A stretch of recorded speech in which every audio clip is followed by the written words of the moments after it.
Good morning बंधुरा welcome to my channel Rupmini blog. এখন বাজে সকাল 4:45 এবং আমি সকালবেলা উঠে পড়েছি। উঠে অ্যাকচুয়ালি আমার বাড়িতে আজকে লক্ষ্মী পুজো করব, যেহেতু দোল পূর্ণিমা বেলা 11টা অবধি আছে, এর জন্য অনেক সকালে উঠে আমাকে কাজ করতে হচ্ছে। এর জন্য অনেক সকালে উঠে তোমাদের প্রথমে দেখাচ্ছি। 4:45টার দিকে কোনোদিনও উঠিনি আমি, যদিও উঠে দেখছি যে এতটা অন্ধকার দেখে আমি শকড হয়ে গিয়েছি। বারবার ঘড়ির দিকে তাকাচ্ছিলাম আর মনে করছিলাম সত্যি কি 4:45 বাজে, না আমার ভুল। দেখি সত্যিই 4:45 বাজে। এবং তারপরে উঠে আর কোনো কাজ নেই, আর ভাবলাম আর শুয়ে কাজ নেই, উঠে আগে ঘরটা ভালো করে ঝাড় দিয়ে নিচ্ছি। ঘর ঝাড় দিয়ে তারপরে ঘরটা মুছে নেব।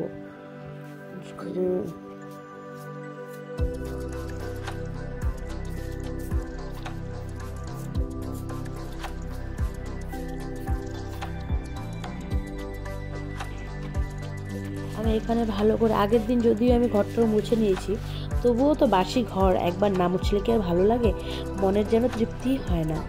এর জন্য ঘরটি আমি ভালো করে মুছে নিচ্ছি। এদিকে ঘর মোছা হয়ে গেলে কয়েকটি জামা কাপড় ছিল, সেগুলো ধুয়ে সে ঠান্ডা ট্যাঙ্কির জল দিয়ে স্নান করতে ইচ্ছে করছিল, তবুও কী করা যাবে, স্নান তো করতেই হবে।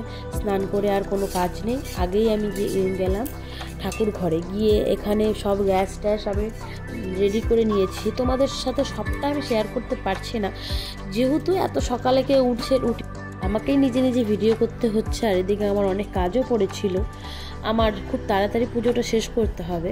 এর জন্য আমি এখানে আগে ভোগগুলো করে তারপরে ফুল টুল যা লাগে সব গুছিয়ে ঠাকুরের এখানে ভালো করে গুছিয়ে তারপরে চলে গেছি আমি শাড়ি পরতে।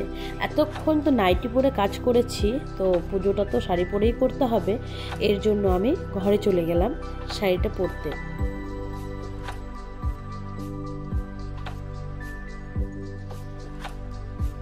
আমি চলে এসেছি, শাড়ি পরা হয়ে গেছে।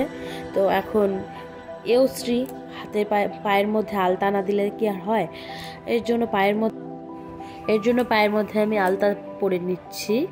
তো আলতা পরার পরে পাগুলো দেখতেই খুব সুন্দর লাগে, এর জন্য একটু পাটা তোমাদের দেখিয়ে নিচ্ছি, কিছু মনে করো না বন্ধুরা।